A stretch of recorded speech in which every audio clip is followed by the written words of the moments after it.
Hey, little guy. See you. All right, out here today with my new Savage 93 FVSR, sometimes called the Mark II FVSR. This one's the Troy Landry edition, so it's got the gator camo you see on it here. A couple things about this gun. It's obviously 22 long rifle. I'm pretty excited about it because it's made in my hometown of Lakefield, Ontario. So I figured I'd bring it out here today, do some shooting. My target out here at about 50 yards there. I got 3 targets set up, so I'll be doing some shooting at it. But before we get to that, just a couple things about this gun. I'm a pretty big fan of it. I've been shooting it for a couple days now. It's got the AccuTrigger on it, which I'm a big fan of. I've got it on a couple other guns of my own, and I like it. The one thing I would say about this that I find a little odd is you can't put the safety on unless the bolt's been cocked back. So it's a minor thing, I know. I just found it kind of interesting there. Also, that's what activates your AccuTrigger there. Comes with a nice little 5-round detachable magazine on it. Nothing special here, but I do like it. The action on it's pretty smooth. It's got a nice big bolt handle on it. There you can see just locking it back there is what allows or activates the AccuTrigger, and also allows me to put the safety on. What I've got on it right now is just a Simmons 4x32 22 mag rifle scope. I really like it. I think it's pretty good for, pushing out to 50 to 100 yards. I wouldn't go much further than that with it.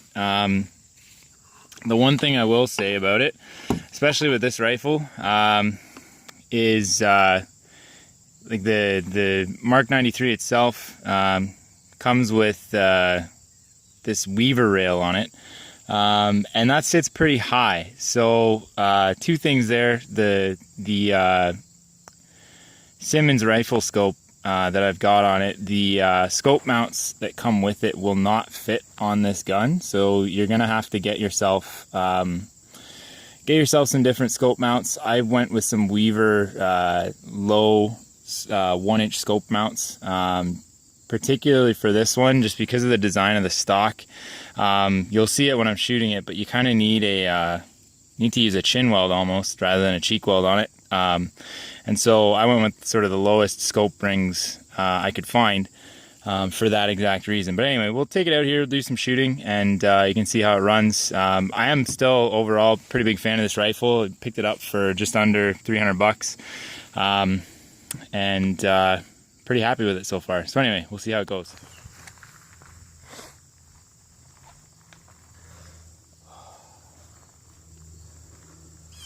Just one other thing forgot to mention earlier about the gun that I'm a fan of. It has a threaded end to the barrel there, which makes it kind of neat. I've seen a lot of people in the States putting suppressors and whatnot on this. I mean, obviously living in Canada, I'm not allowed to do that.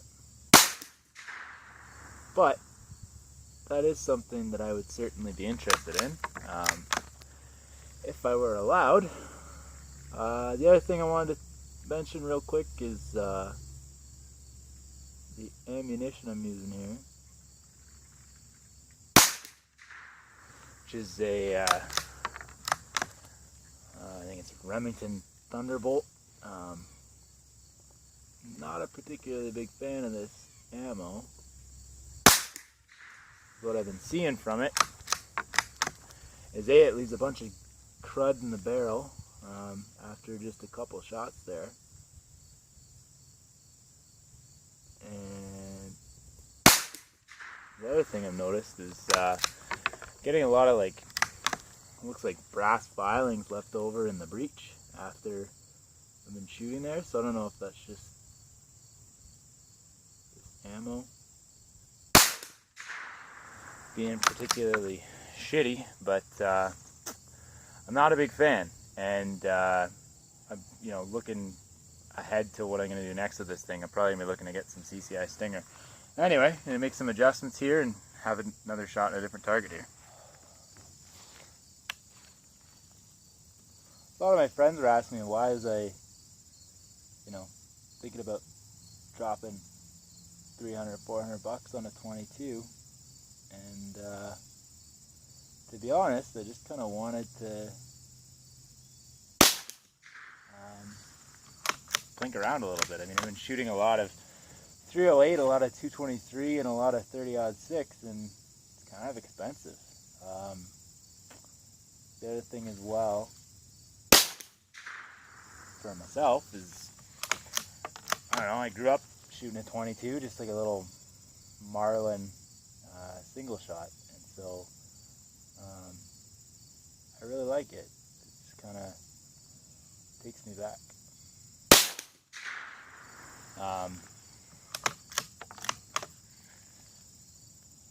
Plus, I mean, ammo's dirt cheap. It's pretty easy to come by. Got a lot of options in terms of manufacturers and whatnot, so you find something that works and you can stick around with it. And this Thunderbolt is just not very consistent for me, so not a particularly big fan of it, but we'll give it one more shot. I'm going to go have a look and see what my group looks like, and make some adjustments on the scope here, I think, because I don't know what this stuff's doing now, but I'm not a fan. Alright, I think I got my problem sorted out there. Shooting pretty high and, low and left, and adjusted.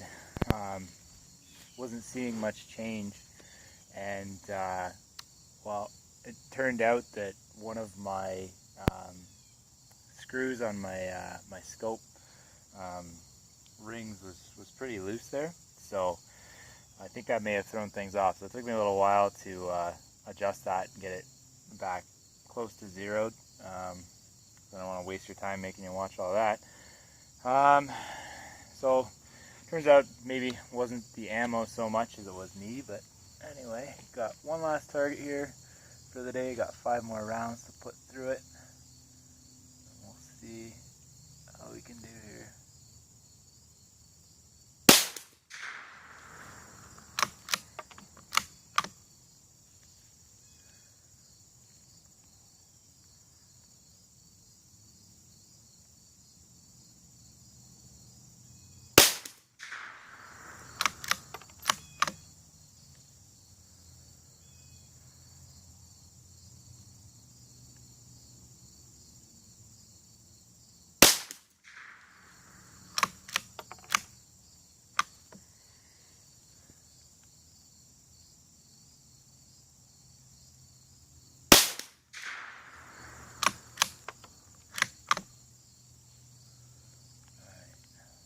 Looking a lot better now.